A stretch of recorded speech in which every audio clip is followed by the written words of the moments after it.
দক্ষিণী সুপারস্টার প্রভাস কাজ দিয়ে যেমন আলোচনায় থাকেন, তেমনি তার ব্যক্তিগত জীবন নিয়েও ভক্তদের আগ্রহের কমতি নেই। ৪৫ বছর বয়সী এই তারকার বিয়ে নিয়ে নেটিজেনদের চর্চা বরাবরই তুঙ্গে।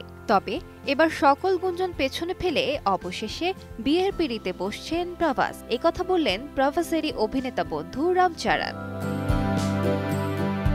প্রভাসের বিয়ের কথা উঠলেই প্রথমেই যার নাম আসে তিনি হলেন দক্ষিণের জনপ্রিয় অভিনেত্রী আনুশকা শেট্টি। সেই বাহুবলীর সময় থেকেই শোনা যাচ্ছে প্রভাস আনুশকার প্রেমের গুঞ্জন এবং তাদের বিয়ের খবর। প্রভাস ও আনুশকা দুজনেই একে অপরকে শুধুই কাছের বন্ধু বলে দাবি করলেও তাদের প্রেম নিয়ে চর্চা থামেনি। তবে অভিনেতা রামচরণ এবার দিলেন ভিন্ন তথ্য। এক সাক্ষাৎকারে তিনি জানান, খুব শিগগিরই বিয়ে করতে চলেছেন প্রভাস। পাত্রী অন্ধ্রপ্রদেশের গণপবরামের মেয়ে। প্রভাসের এই বিয়ের খবর নিয়ে নেটপাড়ায় তুমুল চর্চা শুরু হয়েছে, যদিও বিয়ে নিয়ে প্রভাস কিংবা তার পরিবার কোনো মন্তব্য করেননি।